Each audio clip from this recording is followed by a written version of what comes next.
My mission is simple, to make you money. I'm here to level the playing field for all investors. There's always a bull market somewhere, and I promise to help you find it.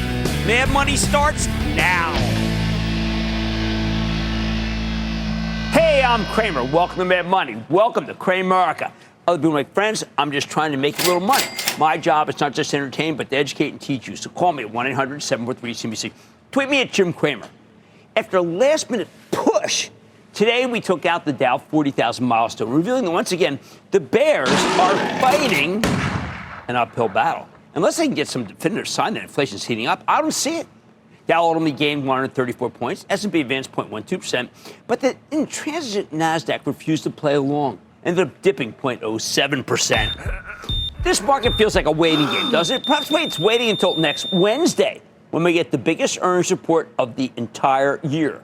Or at least it's starting to feel like that. But I do not want to get ahead of myself, so why don't we go over to the game plan for next week? There's an electric report Monday from a man who is full of surprises. That's Nikesh Arora, the incomparably competitive CEO of Palo Alto Networks, PANW. Nikesh was not happy with his last quarter, nor was the street, nor was I, because my Chapel Trust owns it. The stock got clobbered, dropping from 366 to 266. Man, that's a clubbing. Since then, Palo Alto has changed its mission, embracing a platformization strategy, acquiring IBM's cybersecurity business this past week. Now, we own it for the Chapel Trust, as I mentioned. You know what? I am betting that this will be a better quarter than the previous one. Tuesday's got some huge quarters, starting with Macy's, which will be Tony Spring's first full quarter as CEO after being promoted from running Bloomingdale's, where he did such a great job. I am expecting solid results. Now, can Lowe's put up good numbers, even if its chief competitor, Home Depot, said do-it-yourself renovators are weak? What can you do? And that's in part because there's just not a lot of housing turnover. Lowe's is so well run and such a good place for gardeners that I think the quarter might be well received, but they do have more do-it-yourselfers than Home Depot has as a percentage of the entire mosaic. After the close, we hear from Toll Brothers. Now, I bet CEO Doug Yearley talks about how home prices keep going up, but the buyers don't stop. The housing shortage is just that powerful. And those who are doing well financially, they want to buy from Toll. I've known this company since I was a teenager in Philadelphia, and I've watched them perform amazing things. Yearly will give you an incredibly comprehensive overview of the business. Now, this morning, Matthew Boss, who is the dean of retail analysts, by the way, J.P. Morgan, had terrific things to say about TJX, which, like Palo Alto, is a big position for my Chapel Trust, where you can get out your own proprietary research on the stocks that we own if you join the CNBC Investing Club. Now, I think TJX is going to do a great job, but please don't trade it. Especially don't trade it that morning, because management tends to tell a conservative, and some would say downbeat, I'd just say non-promotional story, but it throws people off. Oh, and the first move for the stock at the opening is almost always wrong no matter what. Then there's Target. Judging by how well Walmart did yesterday, I have to believe that Target could put up some pretty good numbers. Now, the growth retailer is classically cheap, trading at just 17 times earnings, 2.75% yield, and their stores, well, the brands that they have are legion. That's how cheap they are. Target stores have a good look right now. I think they have lean inventories, all of which points to a better quarter.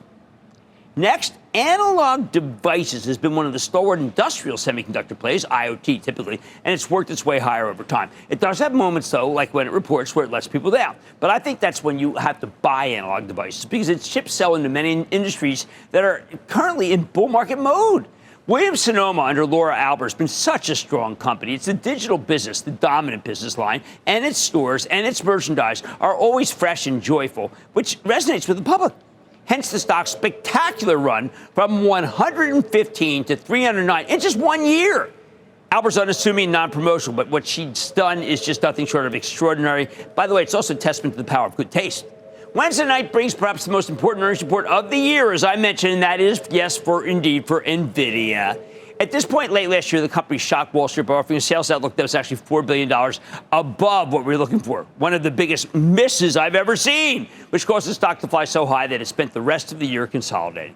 Ever since then, NVIDIA's had the most analyst coverage I've ever seen, more mind share of this market. Everyone talks about it constantly. And that's because of two trends that dominates. accelerated computing, and generative artificial intelligence. NVIDIA's chips are the power behind so many advancements. And other than AMD, nobody else has a product that comes close. NVIDIA is going through a transition from powerful chips to even more powerful chips, which now go under the name Blackwell. And a lot of people are worried that the transition could be hazardous, because who'd buy the old chips when they know that the new chips are coming, even though, of course, they're on allocation and it'll be really hard to get. But you know what? That's what people have been doing with semiconductors my entire life. Plus, the old chips here are quite capable when you stack them up together to doing amazing things. They're not worthless. They're not outmoded. In the meantime, NVIDIA's roadmap's pretty darn clear. All that said, I expect some extreme volatility around this quarter. I'm not going to tell you to buy it Monday. That's too simplistic. This is no trade. My mantra remains the same. NVIDIA, own it, don't trade it. Only Apple is in that same class with me. Be ready if the stock pulls back. You want controversy? I'm going to give you some controversy, and it's not NVIDIA, it's e.l.f. Beauty. ELF, the maker of inexpensive makeup that's taken the world by storm. Many skeptics think this stock has peaked. We frequently have the CEO, Tarang Amin, on the show, and I think that ELF has done, it's got a lot more upside. And Amin was on last time, and I just thought he told a fantastic story. Look, they only have a small piece of the cosmetics business, and I've been recommending it. Others have been shorting it. They will be wrong. Two controversial names report that night, too, Snowflake and VF Corp.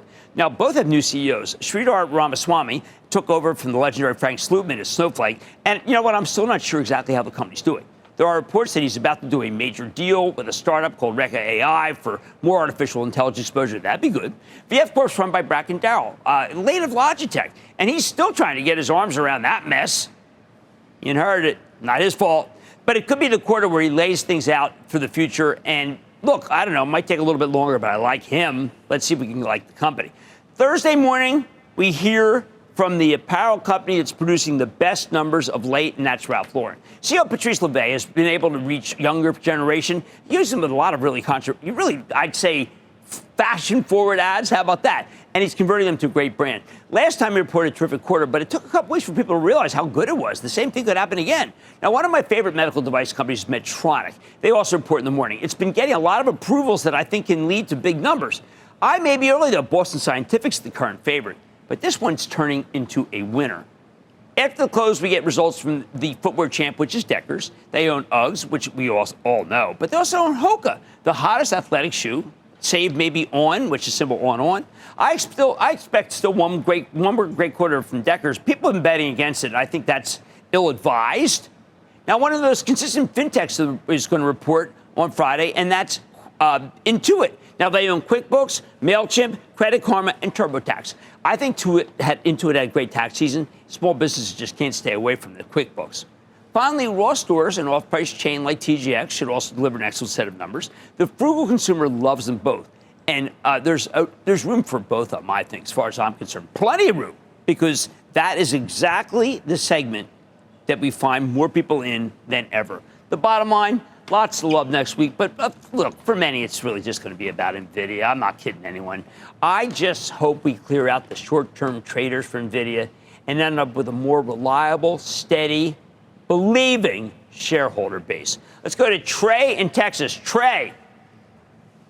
Jim, for 50 years, Oscar Mayer has claimed they have a way with baloney. And to my knowledge, no one has ever publicly disputed this until now. My question is twofold. First, as Kraft seeks a buyer for the brand, does private equity find value or do they call baloney? And second, would a potential sale be good or bad for Kraft Heinz shareholders? Okay, this is a great question because it's such a storied brand, but storied brands aren't going for a lot of money. Why? Because they're not considered to be fresh. They're just storied. I'm not saying they aren't fresh, but they're not considered to be by Wall Street. You're not going to find a lot of Oscar Mayer in Whole Foods. Therefore, I'm going to tell you, I think it's not that important. And Kraft Heinz, by the way, has a lot of products that I think are not that important, which is why I haven't recommended that stock in ages. Doug in Alabama. Doug. Hey, Jim. Doug. Hey, Jim, I think I'll open up a position in Pfizer. What do you think? I like Pfizer here. It's making a big turn. People don't even seem to be aware of it. I've been talking about it every day in the office. I keep saying, has anyone watched this turn in Pfizer? 5.8% yield. I always like CGM, which is the old Seattle Genetics. I think Dr. Boiler's got it right. They have a lot of cash. Yes, Pfizer is a buy. Let's go to Dave in Massachusetts. Dave. Hey, Jim, it's Big Bucknell Booyah from the class of 69. Well, you know my wife's on the board of Bucknell, and she'll do anything for that great school. How can I help? Under Armour. How's it? What's your call there? I know you got look, I am a huge supporter of Kevin Plank. I am not a huge supporter of the stock, and the reason is because there's nothing more competitive than that industry. I bet you if Kevin had chosen another industry, he'd be crushing it. But you're up against Nike, you're up against Hoku, you're up against New Balance. I mean, these are just serious competitors, and you got to be on your game every second. All right, look, there's a lot to like in the companies reporting this week, but for many out there, it's all about NVIDIA. NVIDIA, own it, don't trade it. Mad Money tonight, I'm bringing you a powerful story about how AI is being put to a groundbreaking purpose, featuring Bill Newdy and Everything ALS. That's an organization. Then, could tough times be brewing for this market? I don't know. I'm going off the charts to see how one technician says we ought to be a little more wary. And don't miss my homework on a former meme stock that's had a huge run-up that is worth exploring. So stay with Cramer.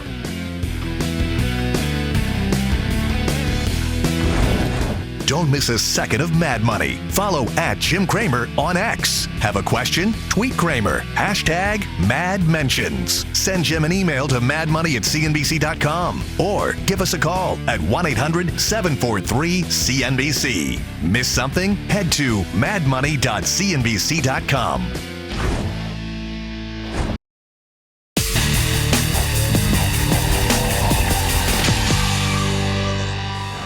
After that Dow 40,000 milestone, do we really need a reality check? Oh, look, regular viewers know that I'm pretty sanguine about the market, I guess I could say. Well, we've got real signs of a slowing economy, which is exactly what we need at this point in the business cycle. A slowdown can beat inflation, allowing the Fed to cut interest rates, and lower rates typically translate into higher stock prices. That's a major reason why so many strong groups of stocks are leading us higher now. You can tell the backdrop's improved, because when companies report good numbers, their stocks just get bought, and there's very little quibbling about minor issues. That's a sign of a bull market. So I like the market here, but in this business, we never want to get too complacent, do we? While I'm wary of scaring you away from stocks based on unfounded worries, it always is worth digging into potential problems that everyone else seems to be ignoring. So that's why tonight we're going off with a very special off-the-charts edition, a Friday edition, with the help of Carly Garner. And you know she's that brilliant technician, co-founder of DeCarly Trading, author of Higher Probability Commodity Trading. Last year, she nailed both the top in oil and then the bottom, too. And then a couple months ago, she pounded the table on gold. Well, that's rallied more than 10%. I mean, that's a terrific one. Reached a new all-time high today.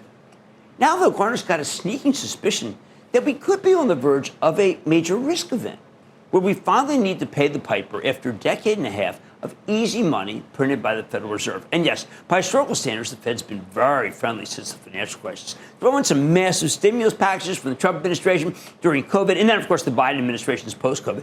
And Garner's concerned that all this will ultimately have a cost. A lot of you feel this way.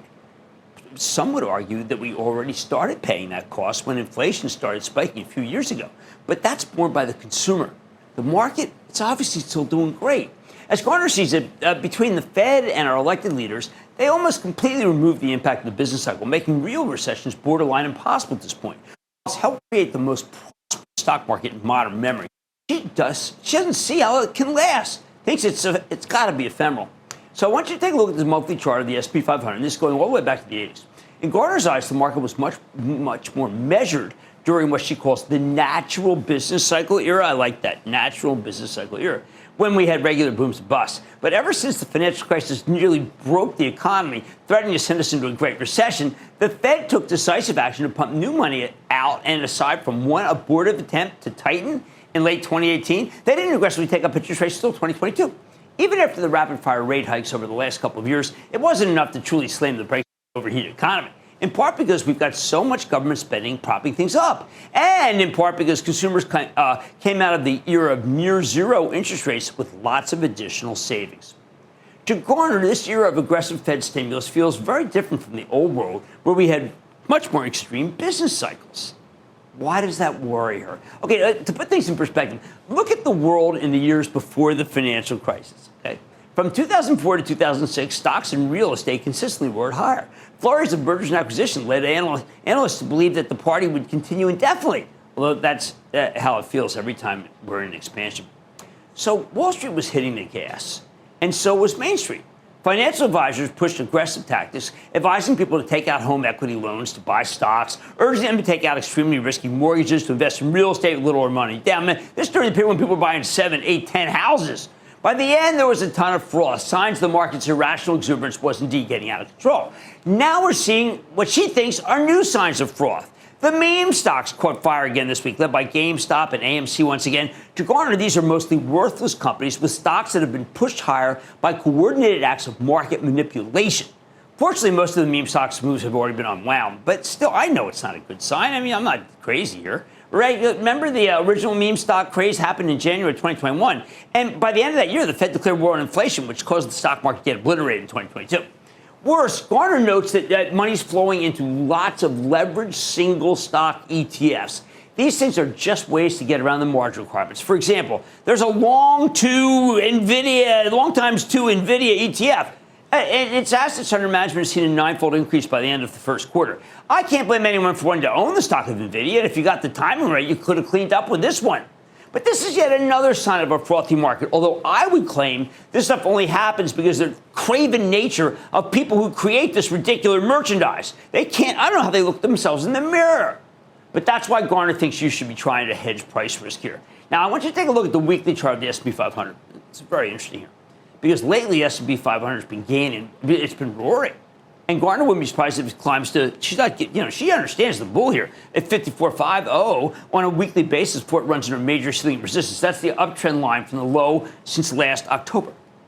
In her view, though, the S&P is trading well outside of its natural price range. Remember I was talking about that last time?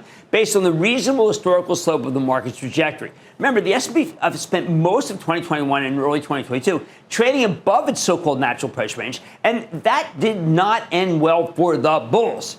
Garner describes this as pulling forward prosperity. These outsized gains are signs that we're essentially borrowing money from the future that must inevitably be paid back. In her view, the S&P is currently in similar territory. The breakout above 4,800 to 4,900, so here we're going right here, puts us out of bounds. In a normal market, we'd be bouncing around 3,900 and 4,900, so we'd be all the way down here, okay, instead of up here. Garner's concerned here because the relative strength index, RSI, okay, an important momentum indicator, recently made what's known as a bearish divergence. As the S&P hit new all-time highs, the RSI failed to do so. She points out we've seen this pattern twice in the last 4 years. In early 2020, just before the pandemic, and in late 2021, early 2022, just before the Fed started tightening, the stock market went major doghouse. When you look at the monthly chart of the more tech-heavy NASDAQ 100, it's even clearer. Garner points out that she sees something very similar. The NASDAQ made a new high, but the relative strength index made a lower high. That's that bearish divergence again. Again, she finds that it's worrisome because the NASDAQ 100 is also seeing a divergence between the 2021 high and the new high we just made right now. The relative strength index is much lower than it was back then. So you go there, you can see this, what's happened right here, relative strength index up, and then it's not as high. See, that's that slope. So Garner's concerned that we're making another parabolic move like the one that sputtered out in late 2021. You know how aware I am about parabolic moves, okay? So I understand the zeitgeist of this piece. But here's the bottom line. I like this market, but the charts interpreted by Carly Garner suggest that stocks may have gotten ahead of themselves, and she wants you to keep your eyes peeled for potential problems. Because if things take a turn for the worse, she'd expect this market to get very ugly and ugly fast. Let's take calls. Let's go to Kyle in New Jersey. Kyle. My best friend, Jim Cramer. How you doing, buddy? I am doing well, partner. How about you? I'm very, very frustrated because we're at all-time highs. Every stock is ripping higher except for my main position, which is SoFi. What am I doing with this thing? Well, okay, ever since they did that equity offering, which I understand they had to do because they had this big bond position, but they put the equity right on top of the current equity, knocked the stock down. Ever since then, even though I totally understand Anthony Nota's point, I totally understand it, that does not make it a good stock. It makes it something that's more solvent. I really like that. It makes its balance sheet better. I really like that. But it does not help the stock. It's counterintuitive to lay down all that equity and think the stock can go higher. So that's what's going on. I want to go to Trevor in Wisconsin right now. Trevor. Hey, Jim. Thank you for taking my call. My pleasure, Trevor. My question's regarding one of your personal favorites, Salesforce. Yes. Given that they sit on one of not only the largest piles of data, but some of the most valuable data, do you think that we are in store for one of those special quarters coming up where they beat, raise guidance, crush it once again? Well, let's just say, I mean, that we've had many of those special quarters to the point where they're not special anymore, which is one of the reasons why I think that the stock is not rallying as it should as it goes into the quarter, which is on May 29th. All that said, let me just say about this. I think Salesforce has been a great long-term hold, and I am not budging. As long as Mark Benioff is at the helm, I'm going to be in that stock. All right, now, Mark Benioff being the co-founder and the CEO. I like this market right now, but the charge, as noted by Carly Garner, suggests that stocks may be getting ahead of themselves versus the way it was before we went nuts with the Fed printing the money. She wants you to keep your eyes peeled for potential problems. I don't mind skepticism, okay? That's skepticism. Now, much more Mad Money ahead, including my homework on GigCloud Technologies. I'm breaking down this 2022 tech IPO to weigh out the risks and the rewards of getting into this name. And believe me, it could be fraud. Plus, Cracker Barrel's plunging after dividend cut. So I'm sitting down with the stock to see if you should hold on to your reservation. Yes, indeed, it's also an answer to one of our callers. And, of course, all your calls are rapid fire in tonight's edition of the Lightning Round. So stay with Cramer.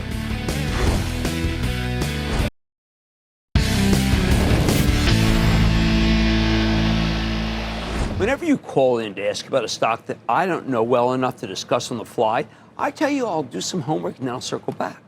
Last month, Mad Money Hall of Fame caller Dave in Illinois asked about GigCloud Technology on April 1. And even before we could even get to it, another David, this one from Pennsylvania, asked about the stock as well on April 25th. Okay, let's go to work. This is a business-to-business e-commerce system for large parcel merchandise. Think furniture, home appliances, fitness equipment, anything that's big enough to be a pain to ship. Their e-commerce platform, GigCloud Marketplace, connects manufacturers, primarily in Asia, with resellers in the rest of the world. Oh, it's a cool idea. They make it easier for merchants to find new goods without having to manage a global supply chain, while giving manufacturers access to more potential customers. GigCloud has now built out a cross-border fulfillment network optimized for large parcels, with 33 large-scale warehouses and an extensive shipping network formed via partnerships with various freight services. GigCloud also takes some products as its own inventory. They call these first-party products, which are then sold through both its own online marketplace and through third-party e-commerce platforms like Rakuten in Japan, or OTTO in Germany, and, of course, Amazon, Walmart, Home Depot, Overstock, and Wayfair here in the U.S. Those first-party sales actually accounted for 72% of their revenue at this point. Now, this one's interesting because GigCloud initially came public via a tiny IPO in August of 2022. That was one of the very few deals at that time. It was also a Chinese company at the time, although it changed its domicile to the United States last year. Early on, GigCloud became a meme stock, jumping from $12.25, where it came public, to $62, thanks to those clever gremlin memesters, before, of course, collapsing to the mid-single digits by late 2022, as meme stocks tend to do. At that point, it was way too small for me to mention on air. But as the company redomiciled to the U.S., this has become a much better story. And the stock's caught fire over the past 8 months. Some of that's because GigCloud put up a series of excellent numbers. Their active third-party sellers have grown from 382 in 2021 to 815 last year. Active buyers went from 3,556 to 5,010 over the same period. Gross merchandise volume, GMV, people care about that more than anything else, risen at a nearly 36% compound annual growth rate. And their net income's more than tripled. Oh, yeah, this one's been profitable since it came public. Of course, at this time last year, GigCloud was still in the mid-single digits. Since then, the stock shot up nearly 600% to $35 and change. It was actually at $45 in mid-March before it got dragged down by the sell-off in all things growth. While that's a stunning move, I think GigCloud probably earned it. They reported a great quarter last May. The analysts started raising their earnings estimates dramatically. The company moved its headquarters to America. Then last fall, a short seller that I'm not really particularly familiar with, an outfit called Culper, C-U-L-P-E-R Research, published a report calling many aspects of GigCloud's business into question, from management's experience to how the heck they can run so many warehouses with so few employees. Culper also found that some of the company's marketing materials and social media posts had used stock images, say of a forklift driving an anonymous warehouse, which is not great. They claim they sent an investigator to some of the company's U.S. warehouses where not a lot of activity was observed. How about that? GigCloud responded to the short seller report, giving explanation for some of the allegations, though not all of them. For example, management said they have so few employees because they use third-party contractors. They have such a small truck fleet because they use third-party delivery drivers, and their board of directors commissioned an independent review to look into Culper's claims. However, we never really got a response to the most damning part of the report, the stock images and the lack of activity at the company's warehouses. But in any case, the short report hasn't had much of an impact on the stock, just something to keep in mind at this point. At the end of November, GigCloud reported a great quarter, and the stock simply took off after that, climbing higher and higher, interestingly, on much higher volume than before throughout December, January, February, and March. There was a strange day in mid-February where the stock suddenly plunged 25% on a very high volume, but without any news that we could find. Then it just bounced back over the next couple of days, so everyone moved on. I thought that was very strange, though. There was also a ton of volatility following GigCloud's fourth quarter earnings that were in mid-March. The stock was already volatile beforehand. Then on the day of the report, March 15th, it soared 23%, and that's when the stock put in its 52-week high of $45 and change. But over the course of the next week and a half, GigCloud shares plunged more than 40% from their highs, for stabilizing, beginning to recover. And that's when we started getting the calls about this one. Most recently, GigCloud reported last week, and listen, the numbers were once again great. Revenue up 96.5%, earnings per share up 71.4%. Every major line item better than expected, although the magnitude of their beats keeps shrinking. Now, some of that's the law of large numbers, right? Some of it's because the analysts have adjusted their expectations higher. This time, even though the results were excellent, the stock did not get much of a boost, rallying just 1.5% in response. Since then, it's pulled back. Now it's down almost 9% since the quarter. Now, here's the tricky part. I'd love to be able to say that after its huge run from $5 to $35 and change over the past year, GigCloud's simply gotten too expensive now. But I really can't if you believe the analyst estimates, and honestly, I'm not sure how much you can, given that only two analysts cover this one. But if they're even close to being right, then GigCloud is ridiculously cheap. It sells for less than 12 times this year's earnings estimates, just over 9 times next year's estimates. This thing was just ultra cheap before presumably becoming, because of these so many issues with the story, and now it's just regular cheap. Again, assuming you believe the estimates. So what are we going to do with this thing? Frankly, this is one of the tougher homework assignments I've gotten in recent memory. But I can't say that the dog ate my homework, because while Wolfie, while really stupid, isn't that stupid. If you take everything about the story at face value, then buying GigCloud would be a no-brainer. But after taking a thorough look, I worry there's got something off about the story. I can't pin it down. I don't love the fact that it was a Chinese company going into last year. I don't love that it was a meme stock immediately after coming public. I don't think that the worst allegations from the short report last fall were ever properly addressed. I don't like the way the stock just plunged one day on no news in February and then came right back. I don't like the erratic trading in March. Sure, it's a small cap stock, but this kind of action gives me the impression that somebody out there knows something that I and we don't. Bottom line, GigCloud's whole story feels unnecessarily fraught. And with so many good e-commerce and logistics stocks out there, Amazon, I don't think it makes sense to chase this one after a massive run. It just feels like an unnecessary risk. Remember, in this business, you don't need to swing at every pitch. This one feels too tricky. The stock bat, it stays on my shoulder. Mad Money is back after the break.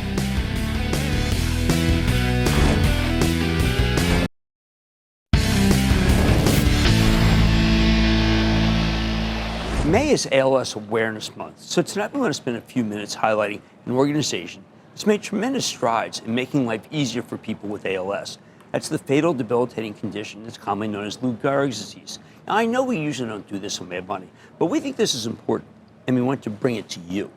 I'm talking about Everything ALS. That's a patient-focused nonprofit that uses data science and technological innovations to fight the disease, or at least make life easier for the people who have it. They're trying to come up with a cure. But in the meantime, they've developed technology that allows ALS patients who've lost the ability to speak to continue communicating in their own voice. To learn more about these efforts, we're joined by someone I knew from my old hedge fund days, Bill Nudi. He's the former chairman and CEO of NCR, who was diagnosed with ALS in 2018 and forced to retire after a very successful turnaround effort. But Nudi didn't give up, a character trait of a true leader. He founded an organization called Cure ALS and ultimately merged it with Everything ALS, becoming chairman. We're going to hear from Bill in a special way. He's going to be using some groundbreaking technology that you'll hear more about in a moment. Everything ALS launched a project in March to reinvent ALS research process. The main thing I wanted to hear from Bill was about his mission, Vision 2030. Here's what he had to say. Jim, it's great to see you and a privilege to be on the show. We have known each other a long time, and I have such admiration for you, your work, and what too few people know about you, your generous philanthropy, especially for conditions involving the brain. Jim, the Vision 2030 AI Research Hub is a groundbreaking platform that will unite researchers with the supply chain of data, technology, and partners that can rapidly translate breakthrough basic science discoveries into life-altering drugs. And, importantly, our focus is on curing ALS, returning function to people affected, and by proxy, advance that potential in other neurodegenerative conditions like Alzheimer's and Parkinson's. Beyond researchers, the hub will include leading pharma and biotech companies, academia, hospital clinics, government agencies, and other private foundations involved in the effort to find a cure. This first-of-its-kind approach is based on a few years of intensive due diligence on the entire ALS universe, much like a company would do before making a large acquisition. That process, along with the experience of everything ALS, informed our strategy, including our unique operating model.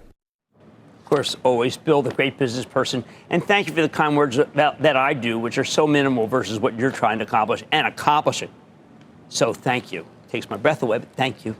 I'd like to welcome Indu Navar. She's the CEO of Everything ALS. My question to you, Indu, is what do you need to do to achieve this mission? I think we need everybody who can actually participate in this. I got into this because I lost my dear husband to the disease. And we are technologists, and I'm a tech entrepreneur, and my husband was very early at Amazon, built Amazon Cloud, Mechanical Turk, and we all know what has happened in the technology world. Right. And we have made change, but that's what we need to have happen here in ALS. And we want everybody to get involved, and thank you for giving me this opportunity to come in and talk to you. Well, and people should know, you've been a very successful business person yourself in a lot of different ways that people should be familiar with, including some great companies that we talk a lot about. Yes. Well, to me, look, this is fascinating. When I was doing my research, I wanted to hear how this mission differs from others. I know many who are involved in this mission, and we need as many as possible. We need as much awareness as possible. But I posed that question to Bill, what we're trying to do, what needs to be done. Here's what he had to say. Take a look. Jim, first I have to say that it is completely unacceptable that since Lou Gehrig was diagnosed with ALS in 1939, there is no change to the prognosis for survival, which is still 3 to 5 years. And what I learned in short is that the system is broken and ALS research is woefully underfunded. That said, what sets us apart from everyone else starts with the fact that at the center of our strategy is artificial intelligence technology. And we are an example of AI for good versus the all too often topic of the threat of AI. And while there are legitimate concerns that need to be addressed, no one talks enough about how this technology, when coupled with human ingenuity, will cure complex diseases like ALS over the next decade. Beyond AI, we're operating and organizing very differently than others, past or present, who share the same goal. And while AI is a critical element of our strategy, AI alone will not solve the mystery of ALS in the foreseeable future. You're a technologist. What is it about this illness that until now, perhaps, we've made so much? So just everyone's tried, nothing's happened.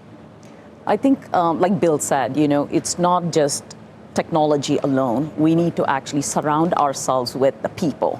That's a difference with Everything ALS. We have Everything ALS citizen-driven research. That is we, the people, are driving this. If you see Bill, myself, people who are affected, and we look at them as our shareholders. We look at them as our people that we have to report to because they're giving their data, they're giving their information. So we have solved the big issue of how do we get the data about the disease by bringing the people. We have about 7,000 families who are involved in everything ALS today, and that's growing. And now what we need to do is really get enough funding to actually come up with funding some of the initiatives that we think with AI and also science, when we combine together with the people, that is going to be the platform to solve this I totally disease. agree with you. I mean, I think it's going to be the data and the wherewithal to get the funding. I know how hard it is to fight for brain illnesses and get awareness. You are doing everything right, and you are a hero, and Bill's a hero, and your families are heroes.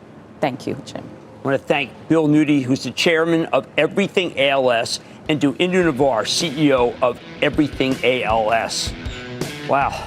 Okay, let's all do our part. Mad Money's back in food. When we return, master the markets one stock at a time. The lightning round is up next.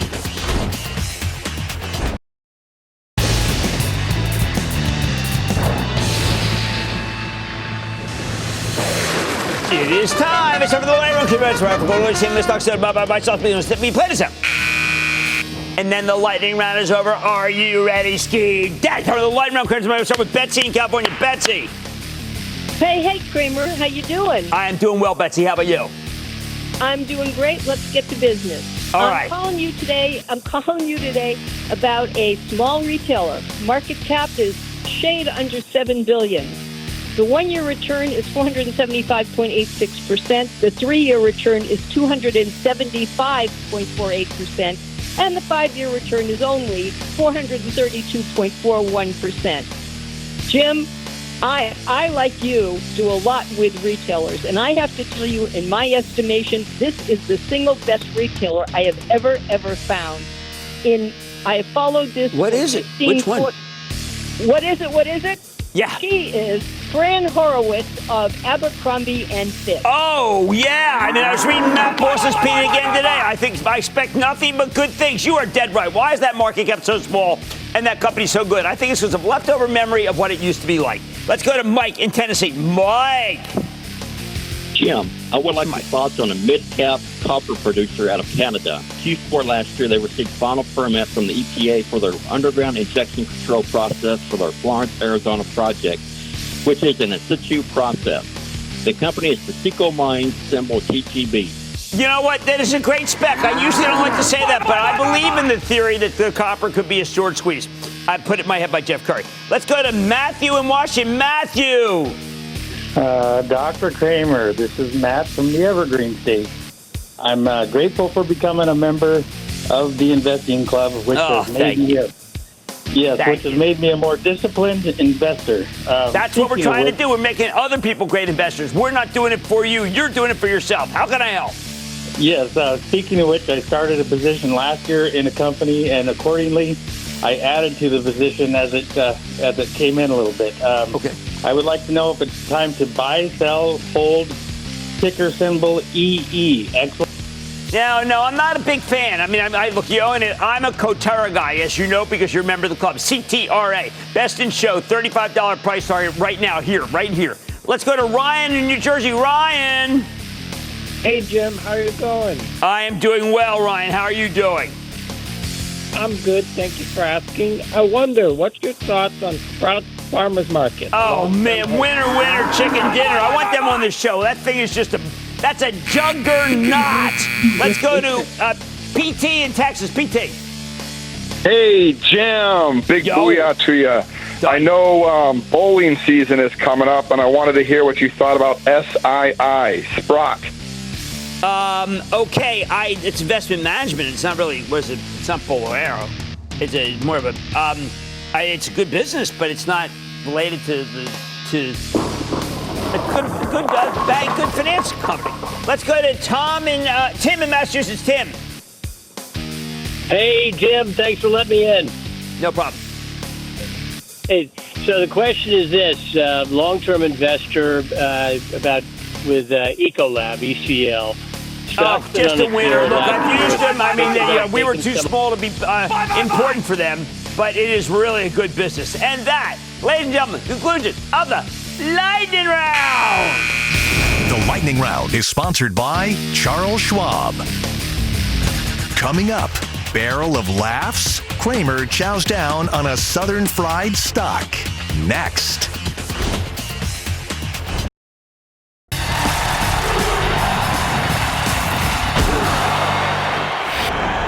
Turning around a publicly traded enterprise on the fly is really one of the hardest things you can do. But turning around an almost moribund enterprise? Next to impossible. So I can only root for Julie Messina. She's the CEO of Cracker Barrel, who's been tasked with reinvigorating the venerable, some would say, dowdy chain. In an era where people want to get in and out as fast as possible, Cracker Barrel has a business model that wants to keep you there a while, so you might shop at their attached stores. The change methods are about to change, though, and I think it's changed for the better. We contacted Julie Messina after Investor Day event yesterday at the behest of Kevin in Missouri, who asked about the stock earlier this month. A couple weeks ago, we did a deep dive into Cracker Barrel and its travails, but I said, you know what, I can't make up my mind until the Investor Day. I feared the dividend would be cut and sellers would swarm in because many own the stock for an outsized dividend. To pay out $5.20 per annual. Man, that's pretty good. It was a 9% yield at the time. We call these outliers, though, big yields like that, they are red flags. Because when the yield's that high, it means people are betting on a dividend cut. And they're often right. I believe the dividend would be slashed aggressively or maybe even eliminated, causing all those income-seeking investors to head for the exit. Sell. Well, that is exactly what happened. Yesterday, Cracker Barrel cut that $5.27 per share dividend to one smacker, and the reaction was immediate. Sellers took the stock down 14.5% today as the income crowd bolted just as we feared. But enough of the negativity. Remember, I also told you Cracker Barrel could be worth buying after a dividend cut. Although I think we're still a little bit too close to the blast zone. You know what?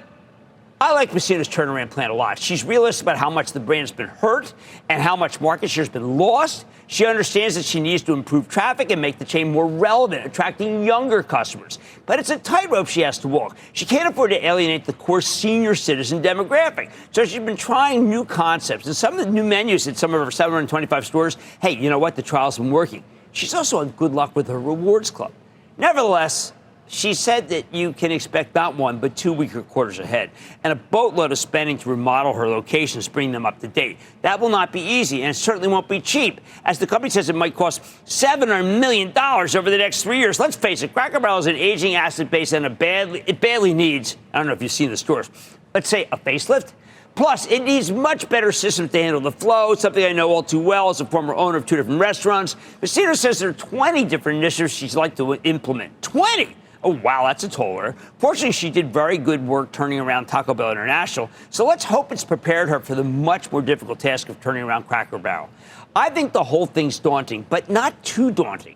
And that's why I want to follow these changes and wait until we get closer, until after we get at least 2 very downbeat quarters. Even though the weakness has now been widely telegraphed by the company, the market will not be forgiving if things don't turn around quickly, even though we know that's probably unrealistic. So I say this to Kevin in Missouri. We watch, we wait, but we can't pounce yet until the disruption runs its course. Kevin, for now, how fitting. It's a show me story. I'd like to say there's always a bull market somewhere. I promise to try to find it just for you right here on Mad Money. I'm Jim Cramer. See you Monday. Last call starts now. All opinions expressed by Jim Cramer on this podcast are solely Cramer's opinions and do not reflect the opinions of CNBC, NBC Universal, or their parent company or affiliates, and may have been previously disseminated by Cramer on television, radio, internet, or another medium. You should not treat any opinion expressed by Jim Cramer as a specific inducement to make a particular investment or follow a particular strategy, but only as an expression of his opinion. Cramer's opinions are based upon information he considers reliable, but neither CNBC nor its affiliates and or subsidiaries warrant its completeness or accuracy, and it should not be relied upon as such. To view the full Mad Money disclaimer, please visit cnbc.com/Mad Money disclaimer.